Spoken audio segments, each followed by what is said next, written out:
Well, hello everyone, and welcome back to day 4 and session number 10 of the AMBA and BGA Business School Leaders Forum, brought to you by GoToWebinar by LogMeIn. For those of you that don't know me, I'm David Woods-Hale, Director of Marketing and Communications at AMBA and BGA.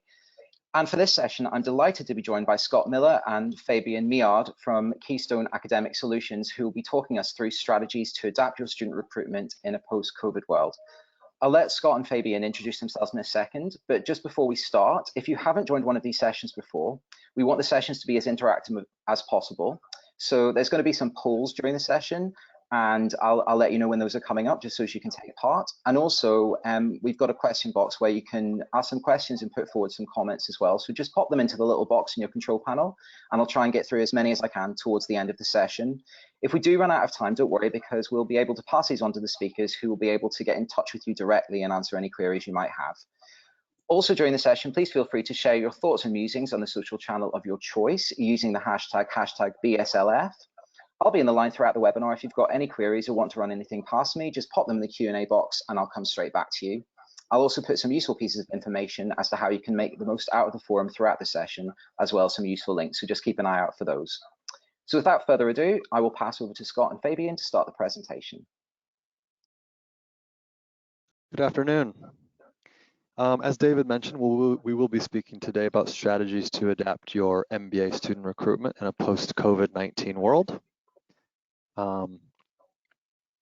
As an introduction, my name is Scott Miller, and we're here with my colleague Fabian Miard, and we work at Keystone Academic Solutions. Fabian and I have both been working in the higher education industry for over a decade now, and these are in fact very interesting times. I think we could all agree.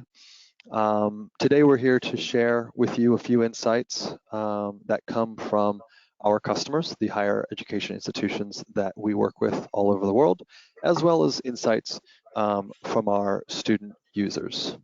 Okay. Are you able to see my slides? Yes, yeah? Yes, we absolutely. Okay, great.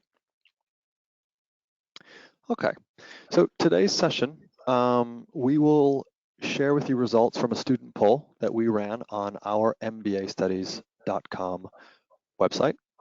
We're also going to cover best practices for communication strategies to help you make your MBA stand out to interested prospective students.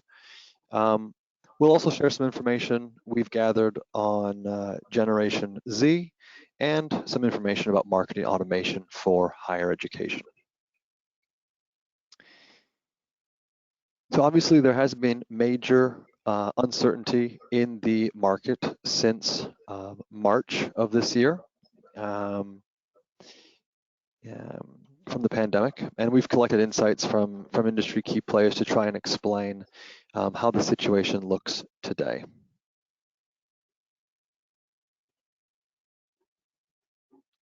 Okay, so just to set the scene a little bit, the Pulse Point survey of college and university presidents on COVID-19 from the American Council on Education indicated that 96% of college presidents are concerned about fall enrollment in the USA for 2020. And there also have been tuition refunds from MBA students at institutions such as Harvard, Yale, Stanford, and many, many more, according to the Financial Times. Now, GMAC ran a survey in April of this year on their MBA.com website that shows that students are considering delaying their studies in 2020. And looking at the graph here, we can see that their initial reaction was strong, demonstrated by a rapid increase in the consideration to delay studies. Now, this tendency to delay studies did stabilize as we went into April, and it has continued to stabilize since then. We found from this GMAC survey that prospective MBA students did seem to be more likely to consider delaying the pursuit of their studies if you compare them to prospective business master's students.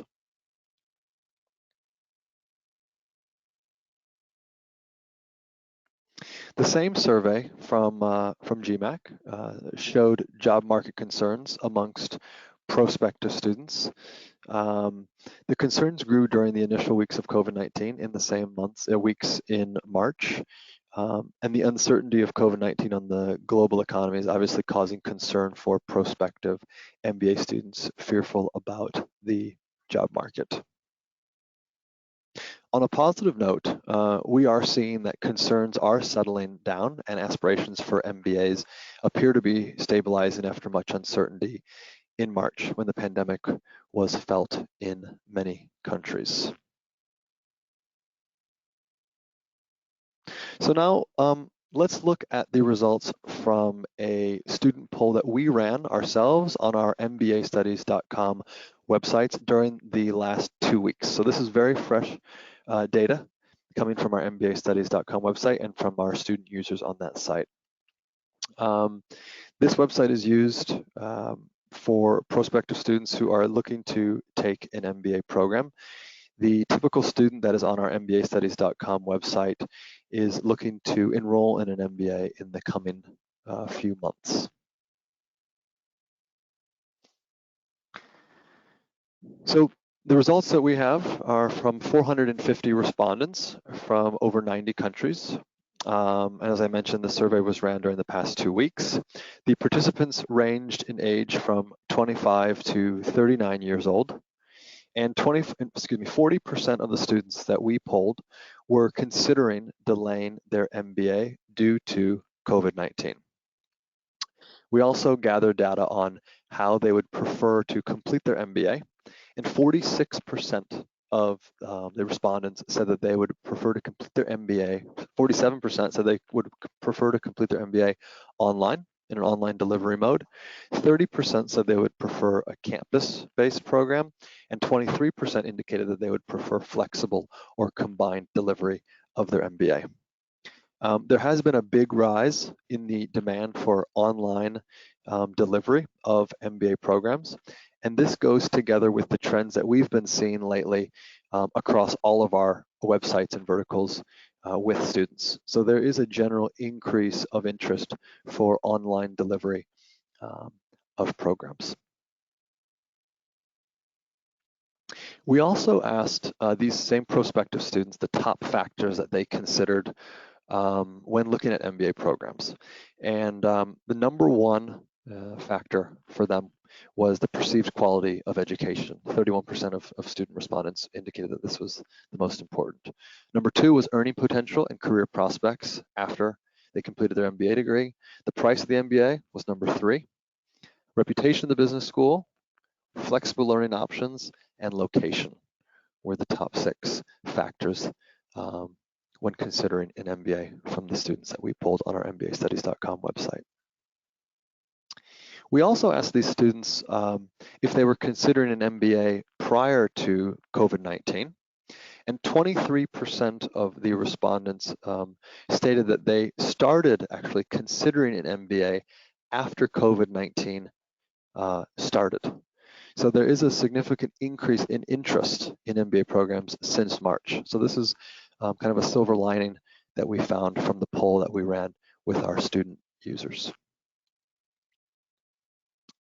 We asked these users why they were considering taking an MBA after COVID-19, and 47% of them cited professional networking opportunities as the main motivation behind starting an MBA. After professional networking, as our motivation for taking an MBA since COVID-19, the second of these motivations was to differentiate themselves in the job market, the lack of security in the job market, and lastly, the recent spike in unemployment rates was a motivation for pursuing an MBA degree. So after speaking with several of our partners and researching topics for our content strategy, we have put together a list of commonly implemented strategies and actions that will help with your MBA recruitment over the next few months and well into the future after the pandemic has ended. So these are just a few short-term initiatives on recruitment that we'd like to recommend. So taking spending extra attention on international students and providing support and communication to them. Preparing an additional layer of communication to keep up to date during the pandemic is very important to students. Offering flexibility is also very important to interested students. We recommend having options in place for students who may not get their visas on time, perhaps offering online study options to defer to a future semester are also different flexibility options that can be given. Increased training for academic staff as well is very important. Switching from classroom teaching to online delivery can be tricky, especially when full-time. So by providing training opportunities, you can help your educators adapt, allowing them to focus on teaching. And evaluating and improving infrastructure for digital learning. Many digital solutions being used prior to COVID may not have the bandwidth for full-time online use. So now is the time to consider if your solutions are a viable solution on a long-term basis.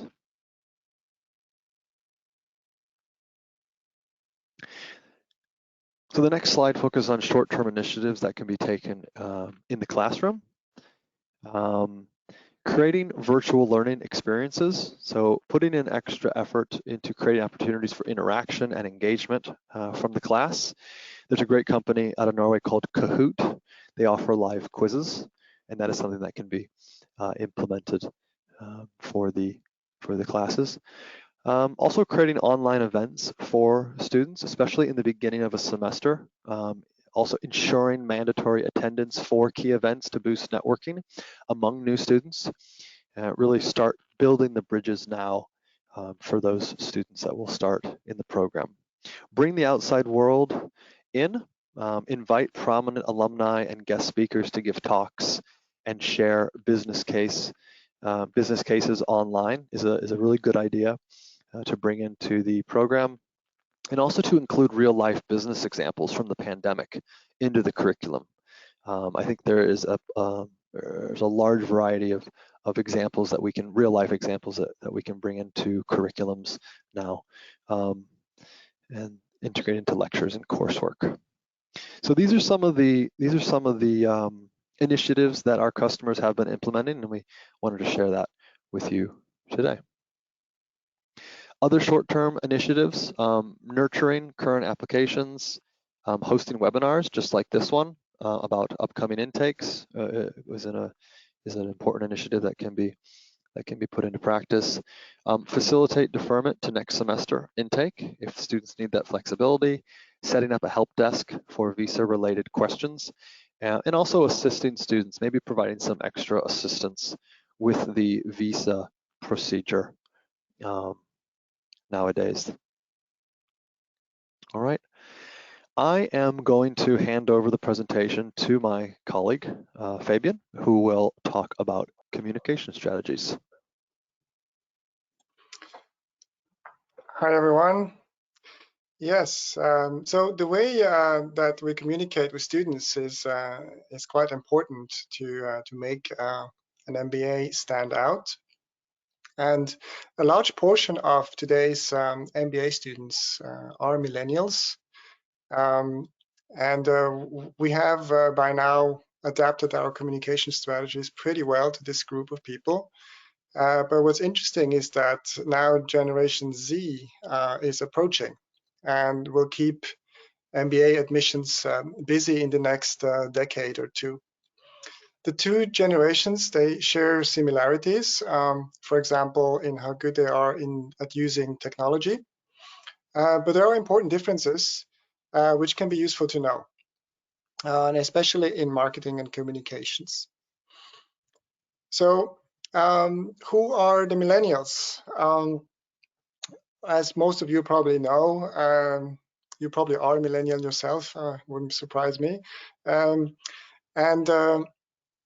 So they're born between 1980 and 1994, approximately 26 to 40 years old, and probably the biggest group of MBA students today.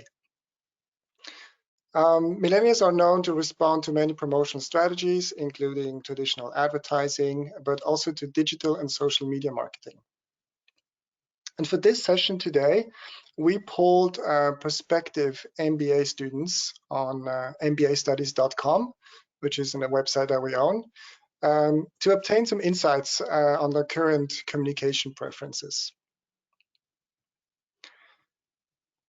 Now, communicating with millennials,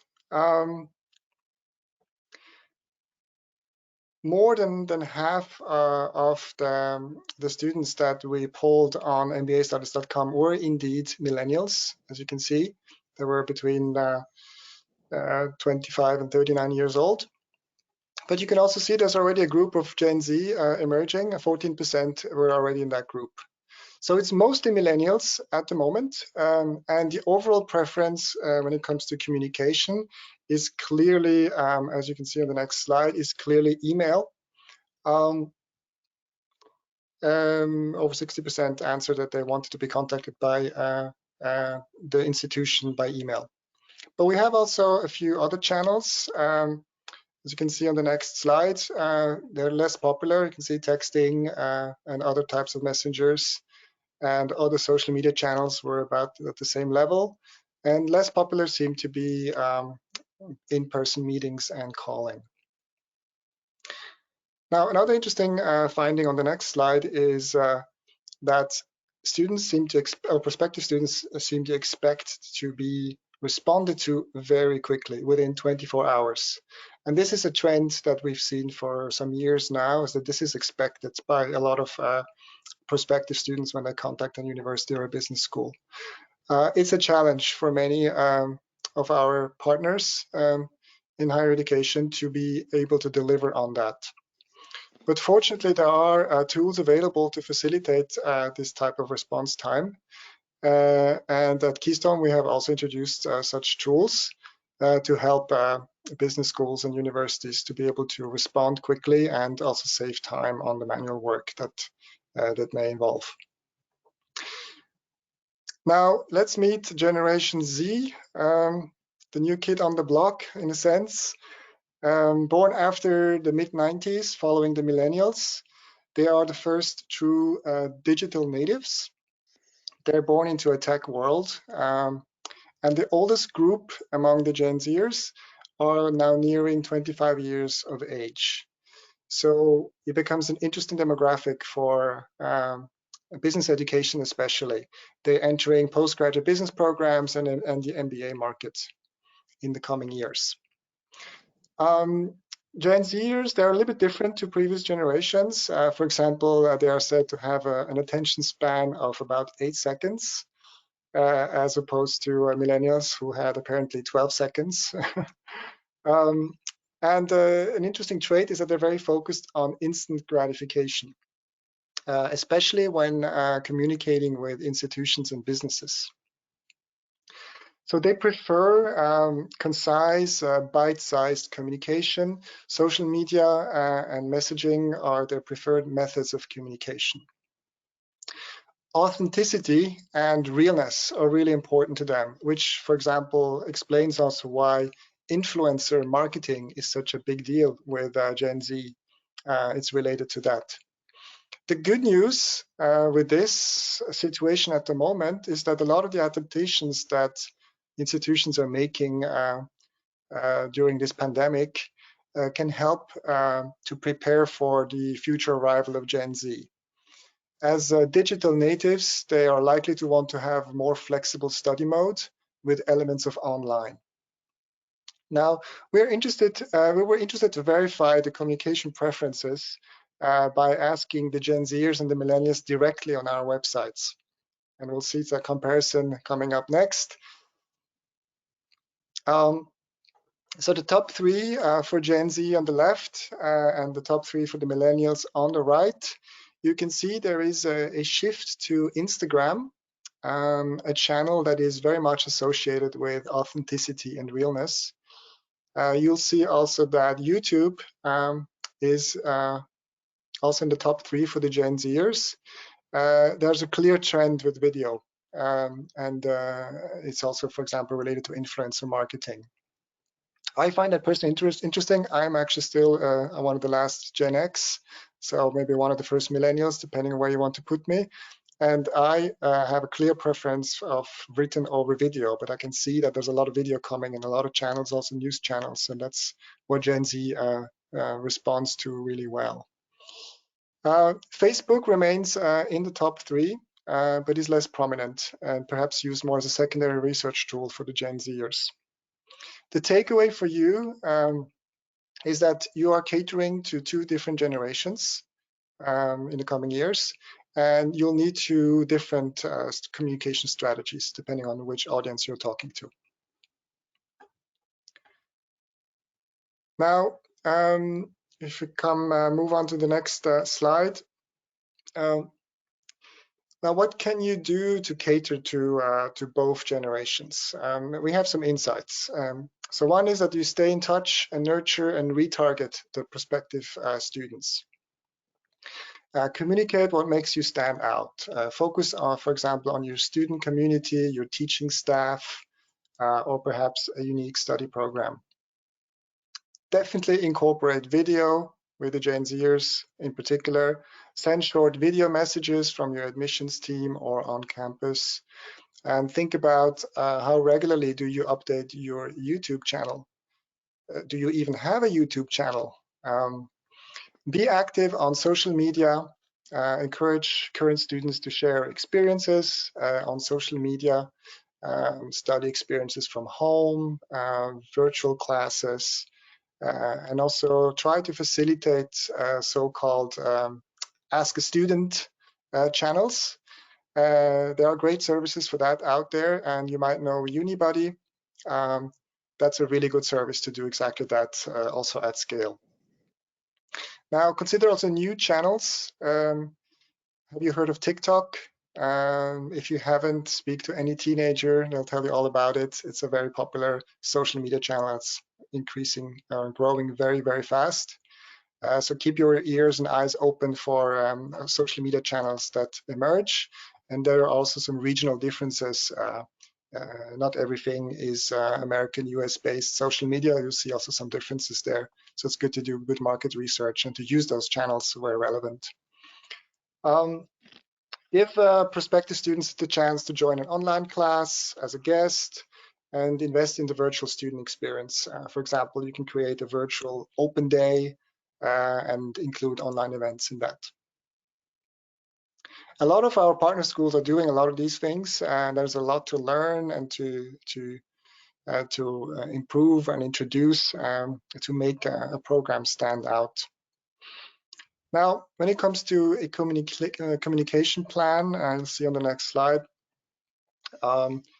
it's a lot about the what, where, and how, and also the question of automation.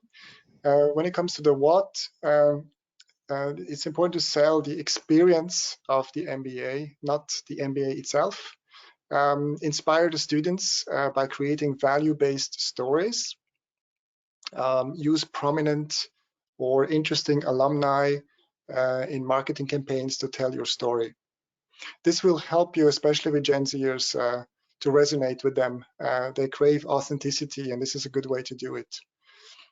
The where, part of it should be definitely your website. This is the window into your business school. Set up story hubs, landing pages that are specific to marketing campaigns. Social media, Instagram and YouTube for Gen Z, LinkedIn and Facebook for millennials. We use LinkedIn a lot also at Keystone. It's a very easy channel to get a lot of impact, especially with networks. Host webinars on relevant topics and do segmented direct email marketing. You can also host events for prospective students, for example, a student for a day event. How? I mentioned it earlier, what students want to be responded to quickly, so make sure that students receive an answer in a timely manner. Use video content as much as you can with Gen Z especially. Virtual campus tours are popular when physical is not available. like in these times. And you can also try to offer multilingual communication. At Keystone, we, for example, have quite a bit of activity also with French and Spanish, and it's giving us good results. You can also automate some of your communication to improve the responsiveness. That's a really interesting aspect, automation. It does not have to be tricky or difficult to use, even for small teams. It can definitely save you hours of work every week. And it can help you to be responsive without having enormous resources, for example, with staff. So it helps you scale. Now, simple ways to automate with with automatic email responses. You'll be fast and you'll be able to meet the demands of the younger demographics. You may recall the Gen Zers instant gratification and element and the short attention span. You can definitely address that. And also automatic emails will make you independent from time zones, which is relevant in international student marketing and admissions. You can do email nurturing with software, for example, creating email flows that can be used for common types within your audience. For example, an email flow for students from a certain country or region, and so on. And you can use drip campaigns, which is a really easy way to keep students engaged, and it saves you time because it's automatic. You can also do automatic personalization. Sounds almost like a paradox, but it's basically using tags. It's a simple way to make it personal. I can give you an example that let's say Tom applies for a master in business. With tags, you can address him as Dear Tom instead of hello, and you can automatically load content such as deadlines, requirements, curriculum, and so on for the master in business that Tom has shown interest in. And it makes you appear less generic, but behind the scenes, the heavy lifting is done by a software for you. And at Keystone, we work extensively with tags to provide institutions with automated and personalized student communication. Finally, lead scoring is also an interesting area that can help a lot. It can help you to, especially when you have a lot of students contacting you or prospective students contacting you, it helps you to contact the most engaged ones. And also you can filter and sort them and focus on the ones that perhaps have the right profile, maybe the right kind of or amount of work experience. They're from the right kind of regions where you have a focus, the right age, education level, and so on.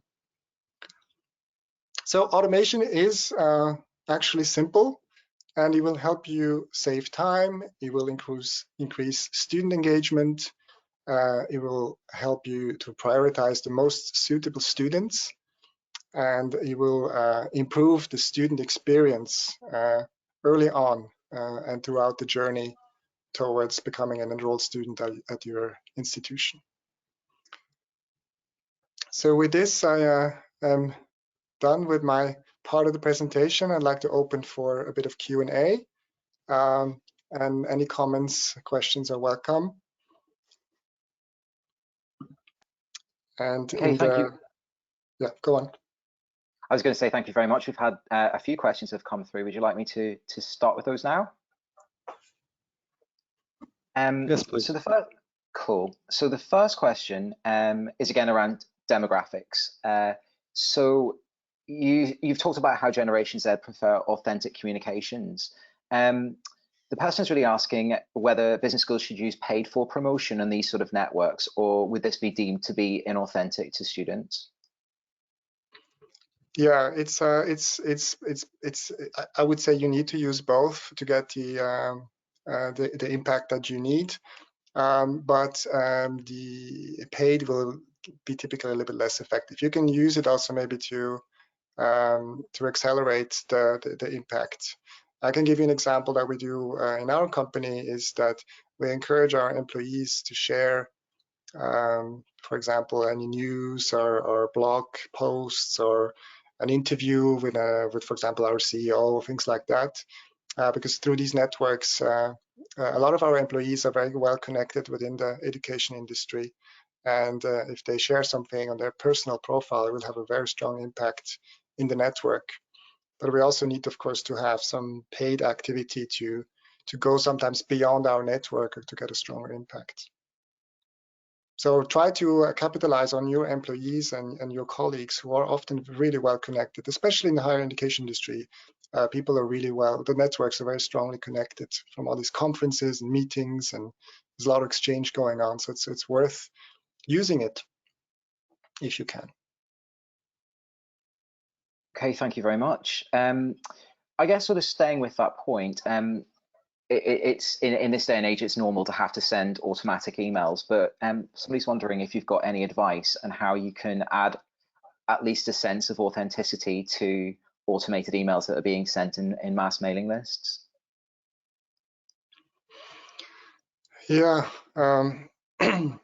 yeah, mass emailing is is not optimal, right? So what we've tried to do, I can't speak in general, but for what we've tried to do at Keystone is to break down the communication into smaller questions and answers. So it's more like a conversation, like when you're texting with someone or when you're chatting.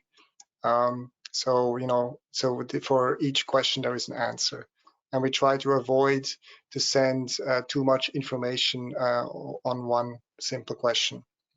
So if a student would ask what's the cost of this program, we don't send the curriculum. We send them an answer. The program will cost you this much, and then if they have another question, then we'll answer that, because that makes it more look more authentic, and it's also the preferred kind of mode of communication for especially Gen Z, but also for millennials, to have it broken down in pieces. So that's my recommendation: is try not to send too much information at once. Try to send them little bits of information, stay engaged with them, and build the communication up over time, so you keep them also engaged with your institution. Okay, thank you very much. The next question that's come through is somebody's asking if you've got any advice on how to manage students who might be asking for fees back due to the fact that business schools are being forced to change the courses from face-to-face to online. Yeah, that's a little bit outside of my area of expertise. I think you might have to discuss that among yourselves. So I'm not sure I can answer that question. Okay. What I can say there is just what we also do with our customers is to try to offer a bit of flexibility during this time, and make it easy for a student to be able to start at your school. Okay, so somebody's asking about diversity and whether you've got any intelligence that suggests that we might see challenges in recruiting diverse cohorts because certain groups are unable to travel and might delay their studies. Has that come up in the research at all? It hasn't come up in the research that we've conducted, but what we see, at least from our customers and the institutions that we're communicating with, is that many universities and business schools are planning to be able to offer on-campus education in the fall of 2021, and anticipating being back to it'll be a new normal, but anticipating students to be able to be on campus in the fall of 2021, which is a year from now. But of course, we don't know. These are unprecedented times, and we don't know exactly what the situation will be then. But if we look at how our business has been developing in the last 3 months, it's the view is optimistic for the fall of 2021 for on campus. Okay, thank you very much. Somebody else is asking around social media. So you talked about using Instagram and TikTok.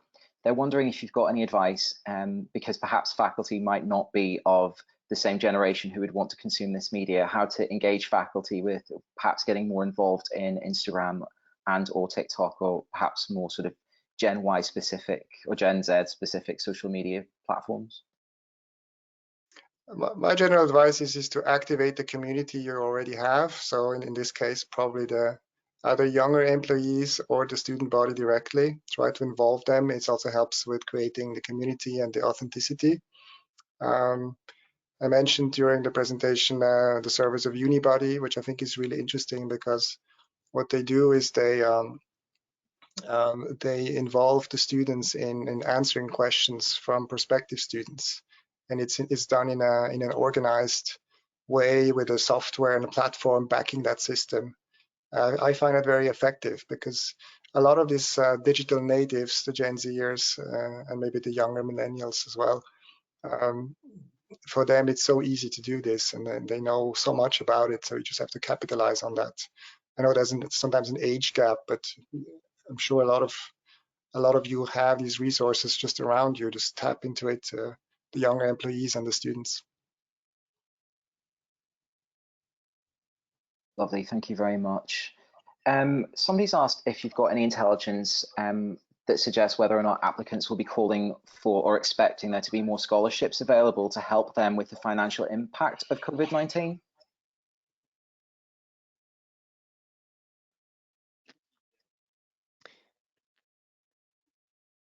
No, for the moment we haven't seen any of that from our polls that we've been running or from our student users. No increase in that. We could actually look into that in our future polling that we do on our MBAstudies.com website. So that's something that perhaps someone could come back, or the participant who had that question could come back and ask us that at a future date as we plan to poll additional users. And speaking of, maybe we could, before we take the next question, we could maybe launch the poll so participants can answer a couple of questions that we have prepared. Absolutely. So I'm launching the first poll now, which asks, due to COVID-19, our business school has decided to A, delay our next intake start date, B, offer an online option for all campus programs, or C, allow students to defer their enrollment. So I think it'd be useful if we take a couple of seconds just to read through the poll, and when we get some responses, I'll let you know what the results are.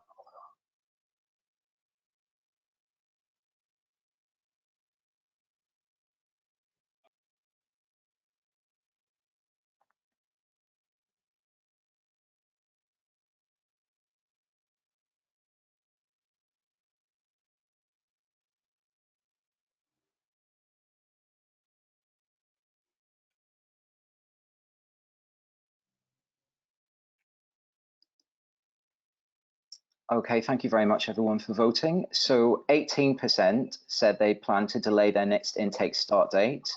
68% said they were planning to offer an online option for on-campus studies, and 14% said they were going to be allowing students to defer their enrollment.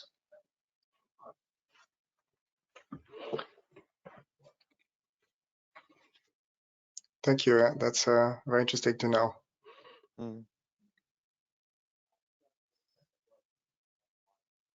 Okay, so we've got some more questions coming in. Somebody's asked about segmentation of communications. So perhaps in the new normal, there might be more older people who might be, baby boomers or Generation X, considering taking MBA studies that might not be on these social media platforms. I'm just wondering if you've got any advice on how to really reach and engage these audiences. Yeah, so I think from what we can see, a lot of institutions have become good at catering to the audience that they know, and that's typically millennials, but of course there are a little bit of Gen X, especially in the MBA market. Baby boomers, I'm not sure, I think it's becoming a very small segment, but of course you need to be able to adapt your communication to your audience. So if you have certain age group, it's worth investigating and spending time on refining your strategy, because I think it's easy to rely on the kind of communication and marketing strategies that you know, but perhaps you're missing a certain niche or market in that way. I think that LinkedIn, it would be a platform to connect with an older group of prospective students, and traditional marketing channels, those channels that that those users would connect with.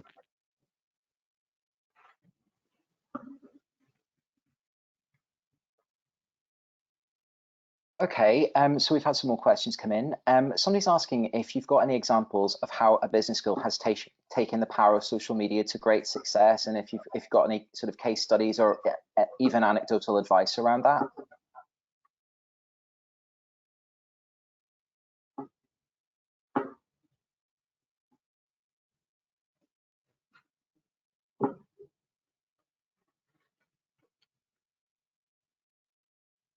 Yeah, we have yeah, we have ahead, seen some schools. Yeah, we have seen some schools. Video of, for example, a video of the admissions offices, things like that. Simple things, working from home.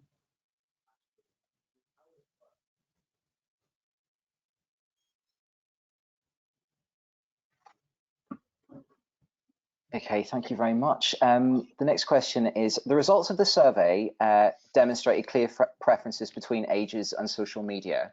But what about regions? Do you have any evidence to suggest that certain regions prefer different types of social media? So are different platforms popular in different countries? And is that something that business schools need to think about? Yeah, and you can find that information. There's plenty of research being done now. There's lots of publications around the topic. You may have to tap into non-English publications as well to understand that better, but there's plenty out there and that you can find if you ask the right kind of marketing agencies, and there's a lot of specific publications around the topic. Obviously, I mean, everybody knows that China, for example, has very different social media than the rest of the world. Part of it because it's a very unique market in itself, and also with some of the restrictions around, for example, American social media not being accessible from mainland China. But there are also other regional differences, so it's worth doing the research there. There's Yandex in Russia, there's WeChat in China, just to give a few examples.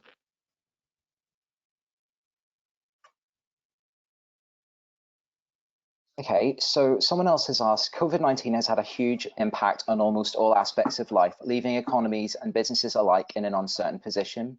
Do you think there'll be a long-term impact of COVID-19 in business schools? And what about the MBA more specifically?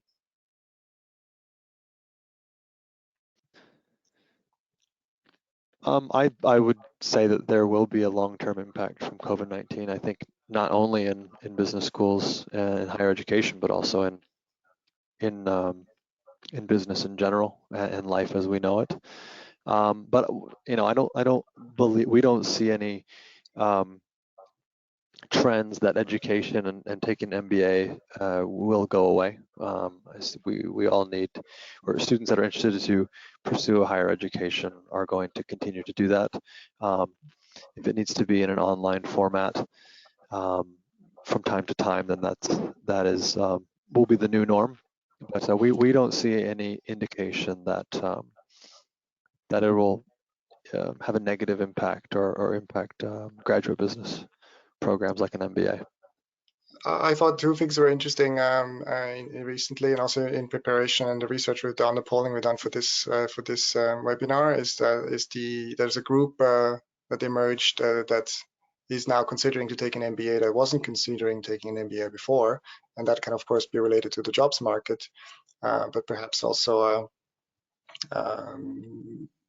you know, because maybe they cannot travel or they cannot go anywhere, maybe they can't do a gap year or whatever. There can be many reasons. I found that interesting.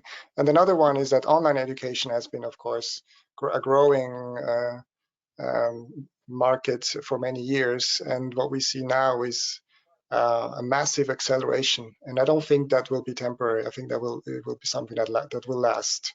We've seen institutions that are a bit unsure whether they're able to continue their investment in the marketing with us, but that's typically has been campus-based institutions. When it comes to the ones that are already very strong with online programs, what we've seen typically with them is that they double their investment, right? They go right all in and capitalize on the situation, because the market is suddenly maturing faster and opening up for new audiences that perhaps before did not consider online.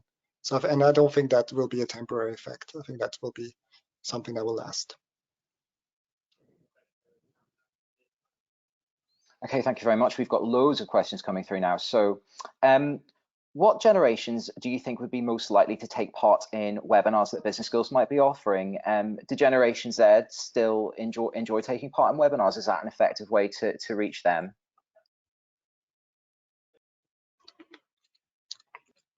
Yeah, so what we perhaps, I'm not sure how much I can answer that, but perhaps what we can see from the research that we've shown and ours and others is that it's all should kind of revolve around the experience. So if you can move some of the experience from the physical into the virtual, you will be able to get probably more engagement, and especially with the younger generations. So you'll have to maybe rethink a little bit on what parts of the student experience beyond just the classroom can and should be at least partially online.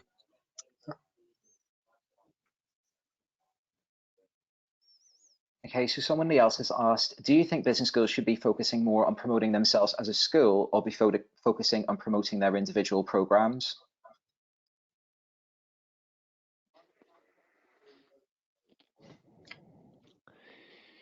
Well, it depends on the brand. I think oftentimes what we find on our websites is that students will oftentimes search at the program level. If the brand isn't a known global brand, a lot of times you'll be discovered when students are searching for a particular type of program in a particular location. Because oftentimes students know what they want to study and they know where they want to go to take that degree, but they don't necessarily, this is for international students in particular, they don't necessarily know all the brand names of all those institutions. If I wasn't employed at Keystone Academic Solutions, I wouldn't know all the universities in England and in France like I do, and most students don't know that, but they might want to go to England to take an MBA. So I think promoting at the program level is always an effective strategy to attract those students that might not be familiar with your brand.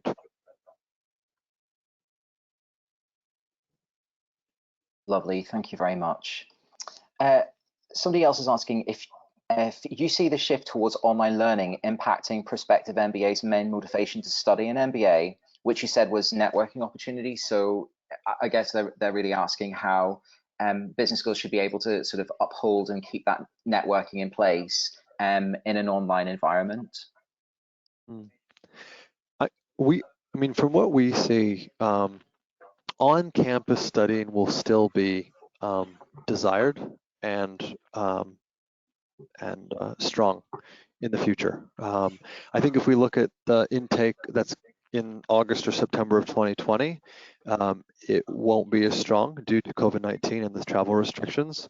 But from what we see, students still intend, and I think human beings in general still intend to be able to travel internationally and have that on-campus experience. Part of the incentive to take an MBA, especially when you're going to take it in another country, is to have that cultural experience and that networking experience. And I don't see that going away after the pandemic has settled down. I think that we find that it will come back, and a lot of our customers are optimistic in that way.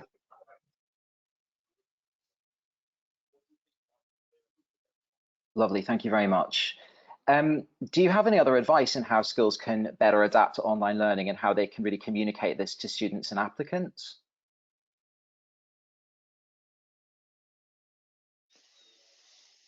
I think looking into the technological solutions that are available in the market, I mean, I think if we've all seen one thing, COVID-19 has forced us all to adapt to these technological solutions that we had available right at our fingertips, but that we didn't need to use. And there are many great tools out there to maybe give more of a digital dimension to your MBA program. And now is a good time to look more into those and to offer those to students that are going to be enrolling in your MBA program, even after even after 2020, and when we're into 2021 and students are back to enrolling on campus. I see higher education, in particular MBA programs, being much more digitalized and offering a lot more of their education online and different online solutions, which we've discussed in this presentation, and mixing that with the networking opportunities and the cultural experiences that students receive when they do study on campus.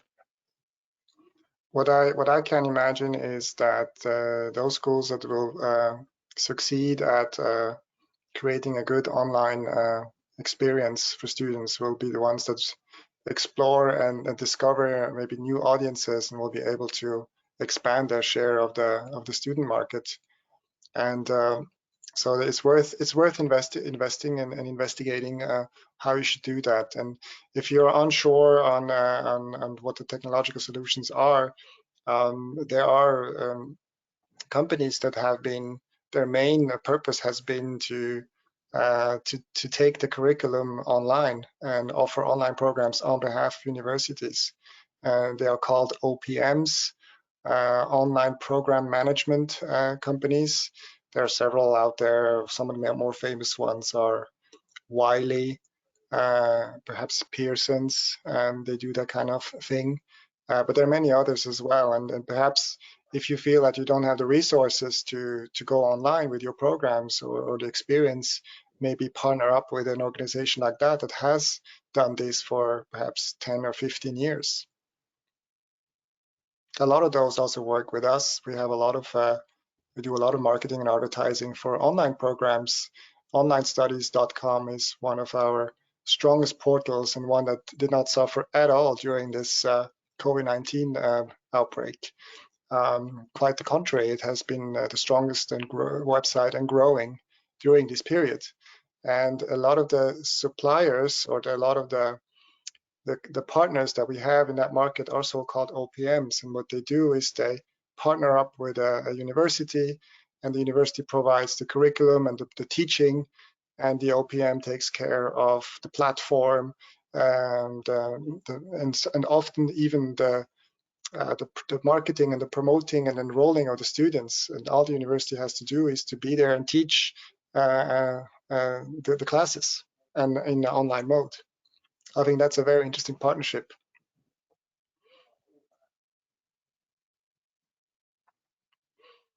Okay, thank you very much. Somebody's asked, in terms of the changes and trends that you've observed in how business schools communicate with students and how students communicate with business schools, what do you think has been the sort of biggest shift over the past 3 years? And do you think this trend will continue for the next 3?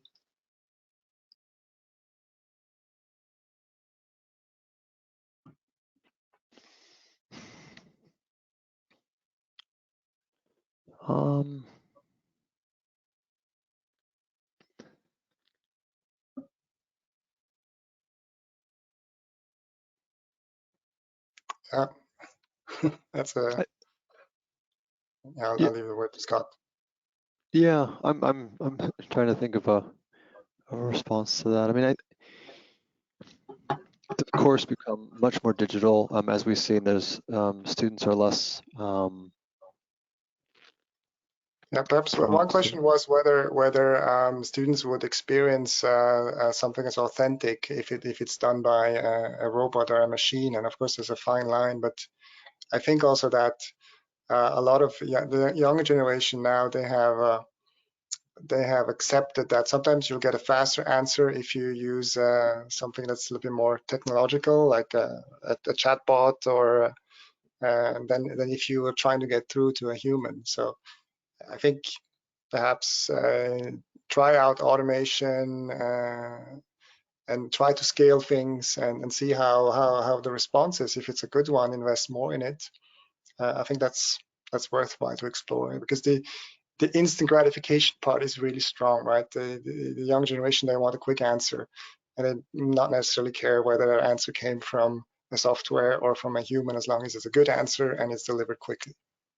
Yeah, I would say that just to add on to that, in the past 3 years, I think there's a lot more communication coming from communication platforms and CRM systems.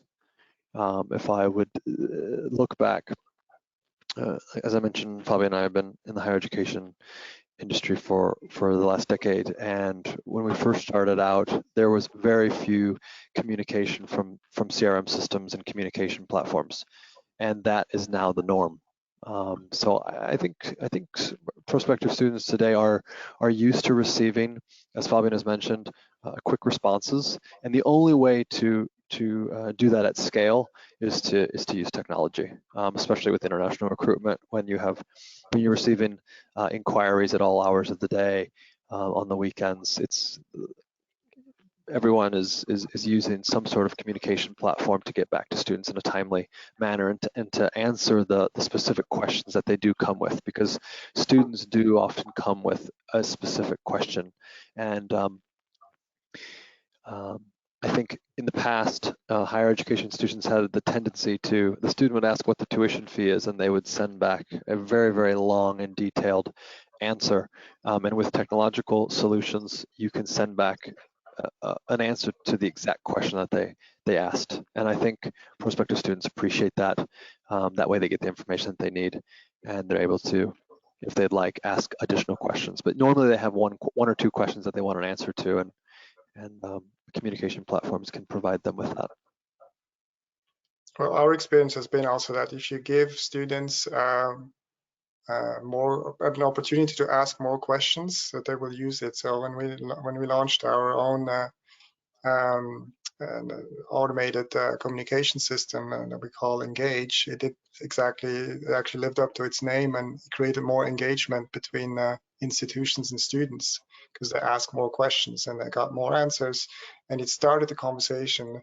What we see often is that the difficult part in admissions is to get a good conversation started with a potential student, and it often doesn't take off. And then it doesn't mean that it was not a good student, it just means that, you know, they often talk to different institutions as well, or maybe they're busy, or maybe they just didn't see your email.